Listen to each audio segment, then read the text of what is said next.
Buen día, licenciada. Mi grupo es el número 4 y vamos a hablar sobre la historia de la contabilidad y tipos de sociedades en Ecuador. Mi grupo está conformado por Araujo Victoria, Claudio Andrés, mi persona, Flores Victoria, Morán Gabriela, Pacheco Espinosa Yair y Quiji Jarón. A continuación, mi compañera Gabriela va a hablar sobre la historia de la contabilidad. Mi nombre es Gabriela Mora. Voy a hablar sobre la historia de la contabilidad. La antigüedad, primera etapa, cuando agricultores, ganaderos y comerciantes empezaron a registrar cantidades en tablillas de arcilla, sobre todo en la zona mesopotámica. Segunda etapa, en el antiguo Egipto, los escribas llevaban el control del grano almacenando y la recaudación de impuestos. En la Grecia clásica, la contabilidad acompañó el desarrollo comercial y filosófico. Tercera etapa. En Roma, aunque los registros eran más limitados, el derecho romano sentó bases jurídicas que más tarde influirían en la normativa contable. Edad Media, primera etapa, desarrollo en ciudades italianas como Venecia y Génova de libros centralizados para agrupar transacciones. Segunda etapa, comerciantes utilizan el registro de doble anotación, débito y crédito, de forma práctica, aunque sin base teórica formal. Tercera etapa, la expansión del comercio y la banca incipiente requiere una contabilidad más sofisticada para registrar obligaciones y préstamos. Renacimiento, primera etapa, publicación de la obra de Fray Luca Pacioli en 1494, quien describe de manera sistemática el método veneciano. Segunda etapa, Pacioli establece la estructura contable moderna en el Memoriale, Giornale y Cuaderno. En la tercera etapa, la contabilidad se integra como herramienta para la gestión de capitales y el cálculo de resultados en el contexto del mercantilismo. A continuación, mi compañero. Buenas noches, buenas noches, licenciada. Voy a hablarle sobre la segunda parte de la historia de la contabilidad. En la revolución industrial tenemos que en la primera etapa el aumento de la producción en masa exige métodos para calcular el costo unitario de los bienes fabricados y valores inventarios.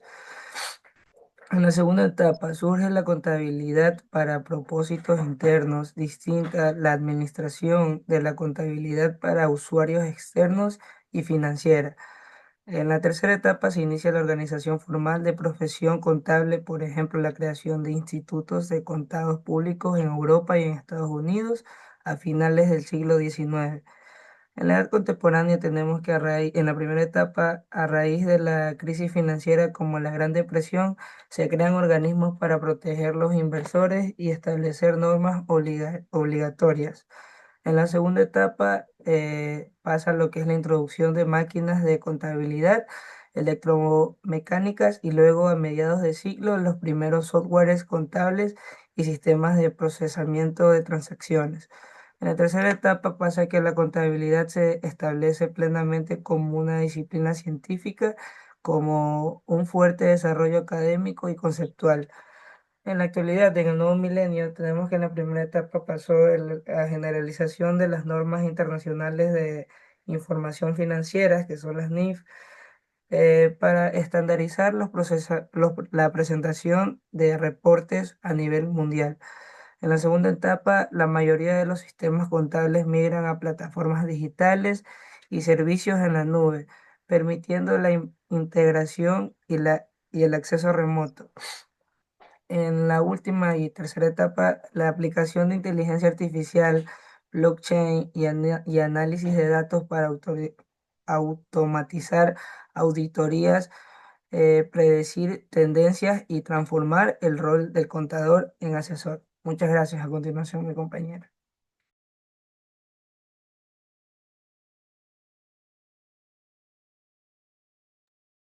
En la época precolombina, antes de 1534, la cultura de los quitús, cañaris y caranquis desarrollaron el sistema de intercambios y controles de productos.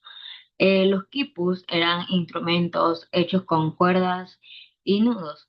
Se usaban para registrar tributos, producción agrícola y comercio. No existía una contabilidad formal, pero sí formas de registro empíricos.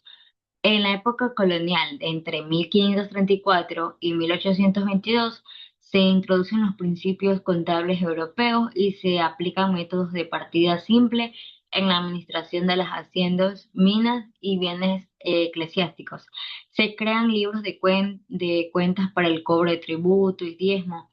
El manejo contable estaba a cargo de los contadores reales, quienes revisaban ingresos y egresos del Estado de la colonial.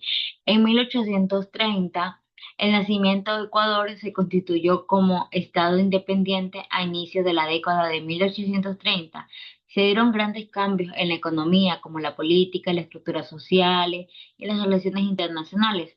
Para ese entonces no se evidencia que existe registro contable, pero el gobierno era el encargado de llevar el registro de ingresos y gastos sujetos a repentinos cambios.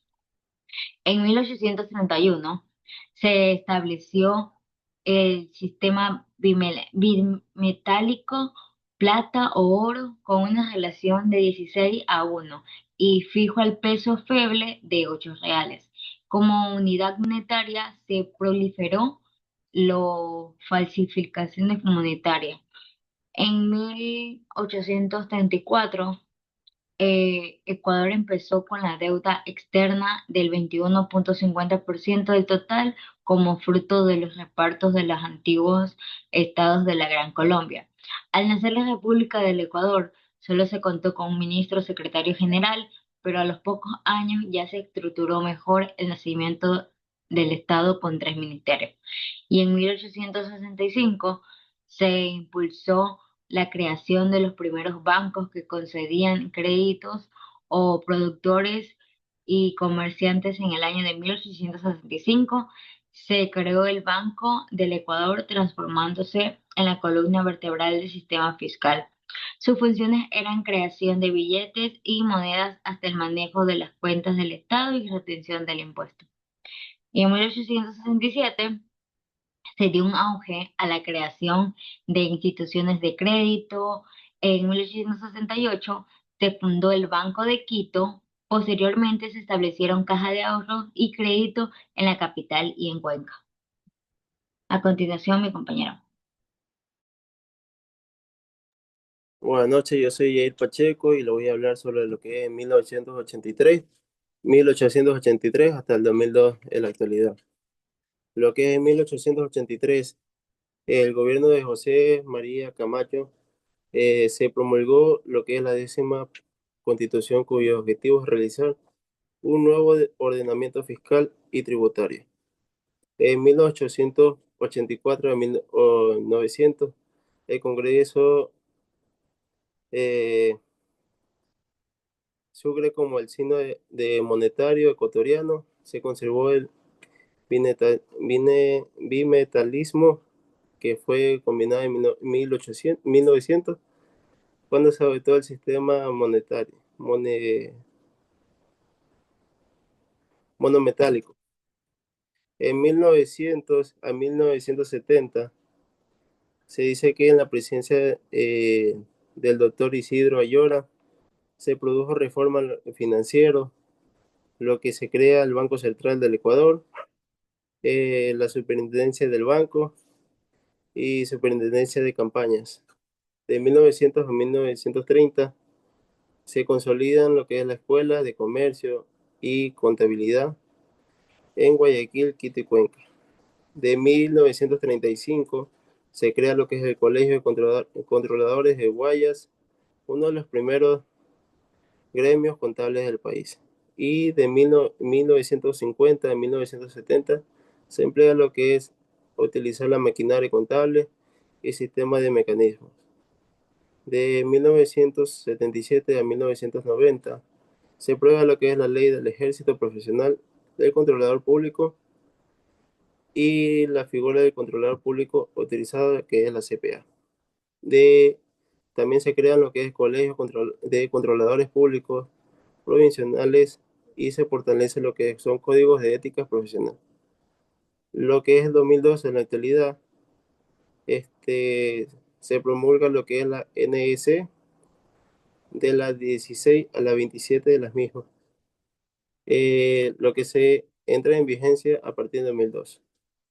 El Ecuador a partir del 2009 adopta oficialmente la NIIF, lo que son las normas internacionales de información financiera de la aplicación obligatoria. Y lo que es de 2015 a 2020 se implementa lo que es el sistema de rentas internas, el SRI. El 2020 en adelante se considera lo que es la contabilidad electrónica del uso de la ERP de empresas y la facturación digital. A continuación, mi compañero. Bueno, yo voy a hablar sobre los tipos de sociedad que hay en el Ecuador. Bueno, el primer tipo de sociedad que sería compañía en nombre colectivo. Bueno, los números de asociados o accionistas que hay en este tipo de compañía sería, o sea, primeramente se contrae entre dos o más personas naturales que hacen el comercio bajo una razón social. Después vendría el monto del capital mínimo, donde no se exige capital mínimo, sino que se componen los aportes, se requiere el pago de no menos del 50% del capital suscrito para la Constitución. Después vendría el último paso, que sería el proceso de escritura pública de Constitución, donde sí requiere, se constituye por contrato o acto escrito. El segundo tipo de sociedad sería compañía comandita, simple y dividida por acciones. Aquí, mínimo dos clases de socios serían los comanditados, que responden en forma solidaria e ilimitada por las obligaciones sociales. Tienen derecho a administrar la compañía, y los comanditorios simples y los suministradores de fondos que responden en forma ilimitada están excluidos de la administración y el nombre. Son socios ocultos. Bueno, en el monto de capital mínimo sería que ahí no se establece un mínimo legal específico. Y en el proceso de escritura pública de constitución, sí requiere, se constituye por contrato o un acto escrito. En el tercer tipo de sociedad vendría a ser la compañía de responsabilidad limitada. El número de asociados o accionistas vendría a ser que esas compañías deben tener un mínimo de 2 socios y un máximo de 15. Monto de capital mínimo. El capital mínimo para poder constituir este tipo de compañías es de $400, y el capital estaría dividido en participaciones y deberá pagarse al menos de un 50% al momento de la constitución, debiendo pagarse el saldo dentro de los siguientes 12 meses. Y se constituye por contrato o acto escrito en el proceso de escritura pública de la Constitución. A continuación, mi compañero. Gracias. Compañía de responsabilidad limitada. Esas compañías deben tener un mínimo de 2 socios y un máximo de 15. Lo que es el monto de capital mínimo, el capital mínimo para contribuir, debe ser de 400 en adelante, y al menos se debe pagar un 50% al momento de la constitución, debiendo pagarse el salario dentro de los siguientes 12 meses. El proceso de la escritura pública de la Constitución se requiere y contribuye por contrato o acto escrito. Sociedad de compañía anónima. Número de asociados o adicionales entre dos o más personas. El monto mínimo de la capital debe ser de 800 en adelante, y se debe pagar lo que es un 25% del capital suscrito. El proceso de la escritura pública de constitución se requiere o se contribuye mediante escritura pública. La compañía de economía mixta, el número de asociados es mínimo de 2 socios, un ente entre público y semipúblico y un privado.